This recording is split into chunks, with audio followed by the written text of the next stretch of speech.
Paz do Senhor, meus irmãos, estamos aqui para gravar mais um vídeo sobre ensino da palavra de Deus. Hoje nós queremos falar da própria Bíblia Sagrada, né? Pois é muito importante nós ler a Bíblia Sagrada e entender quando Deus está falando. Mas não é só Deus que fala através da Bíblia, irmão. Por isso nós temos que ter cuidado. Porque no mínimo 3 personagens ou 3 vozes a gente ouve quando está lendo a Bíblia. E por isso tem que atentar a quem está falando. Porque nem sempre é Deus que está falando, ou nem sempre é um decreto de Deus, nem sempre é uma doutrina, simplesmente é uma passagem descritiva, que estão descrevendo o que está ocorrendo. Não é um ensinamento, é uma descrição de alguma coisa que está acontecendo, e aquilo ali não quer dizer que Deus, a Bíblia Sagrada, está concordando, apenas está expondo alguma coisa.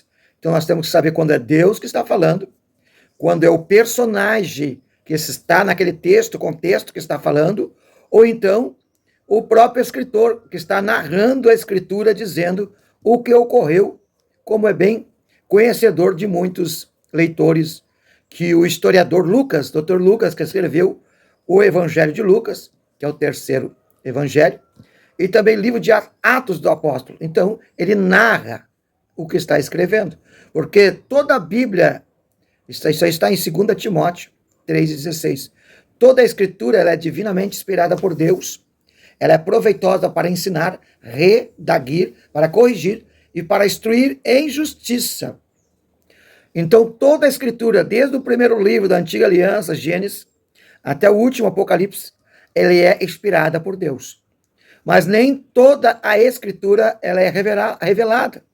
Porque por muitas vezes é alguém que está narrando, escrevendo os acontecimentos que ocorreram. Não uma revelação, uma descrição. E nessa descrição eles escrevem fatos importantes, fatos edificantes e fatos que muitas vezes, às vezes, é um pecado, é uma tragédia, é algo que está na Bíblia para nos ensinar. Então nós temos que ter este cuidado, porque quando Deus fala, é uma determinação, é uma prescrição, está prescrevendo aquilo como uma ordem, como um ensino, como uma doutrina. No livro de Êxodo, capítulo 3, versículo 4, quando Moisés vê a sarça ardente, ali é o próprio Deus que está falando, está escrito, vendo o Senhor que Moisés se virava para ver, disse Deus, bradando no meio da sarça, não te achegue para cá, tira o sapato dos teus pés, ou a sandália, porque este lugar que está é santo. Então veja, neste versículo e capítulo do livro de Êxodo, é o próprio Deus falando.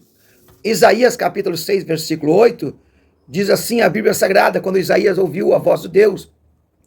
Então ouvi a voz do Senhor, a voz de Deus, proclamando ou conclamando, quem enviarei e quem irá por nós? Então veja, aqui é a voz de Deus, aqui é o próprio Deus falando, tanto no livro de Êxodo, quanto no livro de Isaías, e por toda a Bíblia Sagrada, a gente ouve no Novo Testamento muito mais, às vezes pelo próprio Deus falando, às vezes e muitas vezes o Espírito Santo, outras vezes e muitas vezes o próprio Senhor Jesus. No capítulo 11 de Mateus, versículo 28, Jesus disse, vinde a mim todos vós estão cansados e oprimidos, e eu vos aliviarei. Aqui é o próprio Deus Filho, né?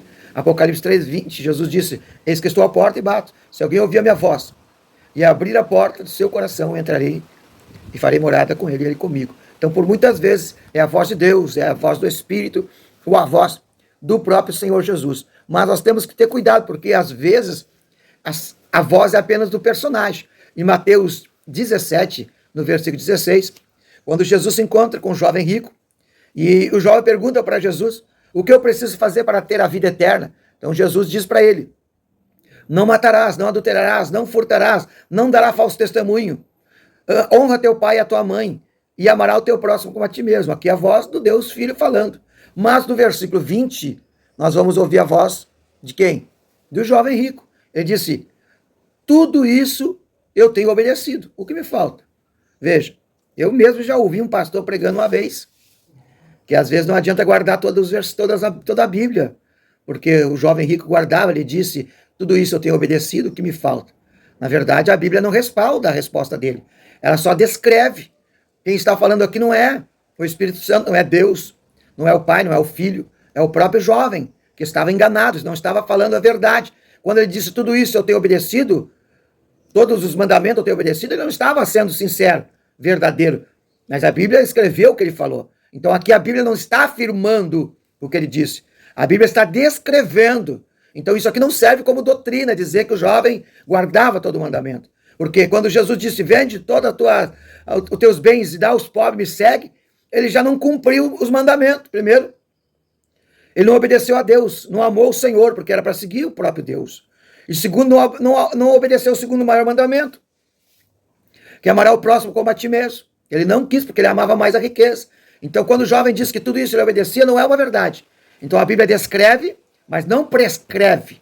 Ela somente descreve algo que não é verdade. Ela não concorda, simplesmente ela expõe. Em 1 Reis 18, 22, quando Elias estava fugindo de Jezabel, e Deus fala com ele, ele disse, só eu fiquei por profeta, Senhor. Os profetas de Baal são 450 homens. Nós sabemos que isso aqui não é uma verdade. Elias não estava mentindo, mas ele não tinha conhecimento da plenitude dos profetas. Havia outros profetas. O Senhor próprio disse para Elias que guardou, separou outros profetas. Então aqui a Bíblia não está afirmando que era só Elias. Ela está só descrevendo. Então isso aí nós temos que ter cuidado. Quando lê a Bíblia, saber se é uma prescrição, uma descrição, se é uma doutrina, se é Deus que está falando ou se é o personagem. E a terceira voz que nós temos que atentar é do escritor. Quem está escrevendo, muitas vezes está narrando o acontecimento. E ele narra tudo o que ocorreu. Veja só, o próprio Lucas escreveu o livro de Atos dos Apóstolos, como também o Evangelho. E quando ele escreve o livro de Atos dos Apóstolos, ele diz no capítulo 1, versículo 1, em meu livro anterior, Teófilo, eu escrevi a respeito de tudo que Jesus começou a fazer e a ensinar, até o dia que foi elevado aos céus e depois dada instrução, por meio do seu Espírito aos apóstolos. Então veja, aqui nós temos que saber que há um narrador, alguém está escrevendo um fato que ocorreu, e dentro desse fato, ele não vai ocultar os acontecimentos, ele vai falar das doutrinas bíblicas, vai falar das virtudes, dos dons, das virtudes da igreja, mas vai falar também dos problemas, dos pecados. Então isso não é uma descrição ou uma prescrição da Bíblia, está apenas descrevendo. Então ele está descrevendo os acontecimentos. Veja em Mateus 27, 5. Diz então, Judas jogou o dinheiro dentro do templo e saiu, foi se enforcar. Aqui não é uma doutrina, um ensinamento, aqui é uma descrição, tá? O acontecimento. O autor, Mateus, escreveu o que ocorreu.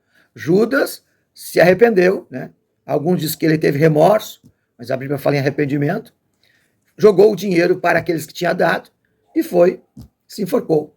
Então temos que ter esse cuidado quando lemos a Bíblia Sagrada para saber se é Deus que está falando com normas, doutrinas, com uma prescrição, com estatutos, ou se é o personagem que está falando, como Abraão fala, Isaac fala, Elias fala, Samuel fala, Malaquias e assim por diante. Os personagens da Bíblia falam.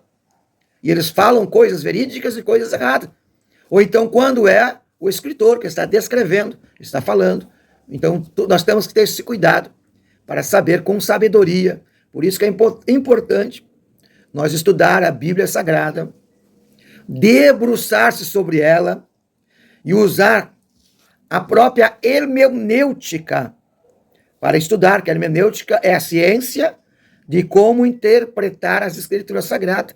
Mas nós não podemos interpretar ao nosso bel prazer, querendo respaldar nossas atitudes, nossos atos, não. Nós temos que ler fundamentada pela própria Bíblia, porque uma das raízes ou uma das ramificações da hermenêutica é que a Bíblia explica a própria Bíblia. Então nós temos que ler, interpretar com todo cuidado para que nós não viemos dizer o que a Bíblia não diz. Amém? Que todos possam ter esse cuidado. Mas uma coisa, nós precisamos atentar, né? De Gênesis a Apocalipse, 2 Timóteo, eu já citei, quero citar para ficar bem frisado.